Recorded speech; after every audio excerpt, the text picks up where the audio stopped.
करोड़ से ज़्यादा के कैश बरामद हुआ। भाई इसका जवाब कांग्रेस को देने की ज़रूरत है।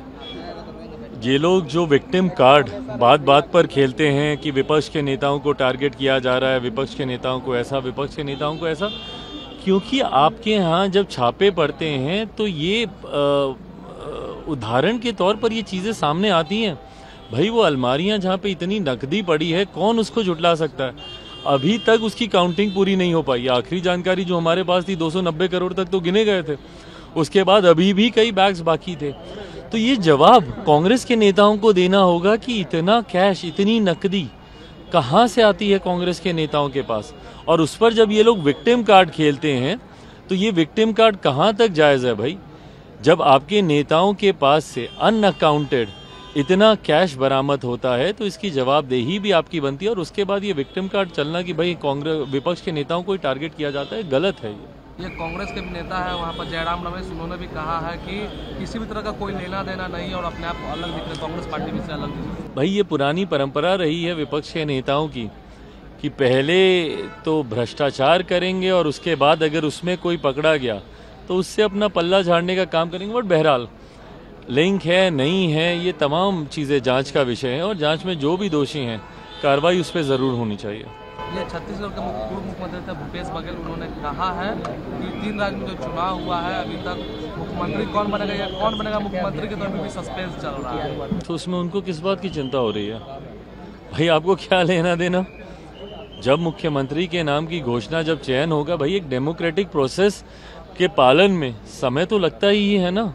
आपने देखा कि अभी कल परसों 2 दिन पहले ऑब्जर्वर्स अपॉइंट किए गए हैं, वो लोग जाएंगे, विधायकों से बातचीत करेंगे और मुझे लगता है बहुत जल्द नाम सामने आ जाएंगे। दानी चली थे बीएसपी के सांसद, उनको पार्टी का विरोधी कारण उनको निकाल दिया गया। भाई अब मुझे नहीं पता किन तस्वीरों से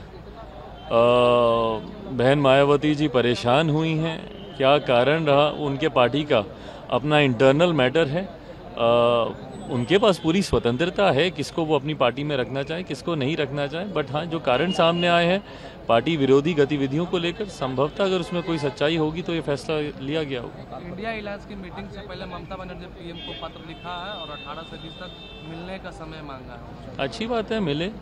उनको इस बात की चिंताएं हैं, उनको इस बात की आशंकाएं हैं कि केंद्र संभवतः जो राज्य सरकार को जो राशि जानी चाहिए वो शायद नहीं जा रही है।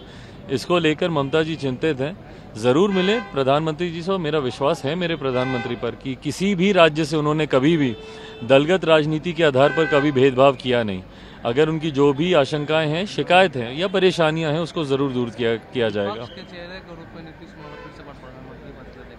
अब बताइए, वही बात है ना यार, जिनको बिहार की जनता नहीं स्वीकार करती, जो बिहार के मुख्यमंत्री बनने के लायक नहीं है, जिनकी नीतियों ने बिहार को अभी तक पिछड़ा बना के रखा, उनको देश की जनता कैसे स्वीकार करेगी? ये संभव ही नहीं है।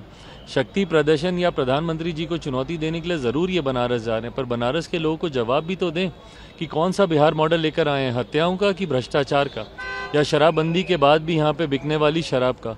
कौन सा बिहार का मॉडल लेके जाएंगे? पुल हवा में गिरते हैं कि बांध चूहे कुतर जाते हैं?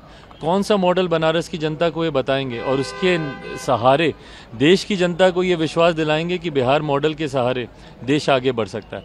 हकीकत है मुख्यमंत्री नीतीश कुमार जी सिर्फ अब हाथ पैर मारने का प्रयास कर रहे हैं, ना विपक्ष के नेताओं का इनके ऊपर विश्वास है और जनता तो पहले ही विश्वास इनसे खो चुकी है। पूर्वी क्षेत्रीय परिषद की आज बैठक है, गृह मंत्री भी आ रहे हैं, 4 राज्यों के मुख्यमंत्री के साथ बैठक आज। नहीं, अच्छी बात है, ये प्रक्रिया का हिस्सा है। ये बैठकें होनी चाहिए। विचारों का आदान प्रदान, जानकारी का आदान प्रदान राज्यों की बेहतरी के लिए ही है ये।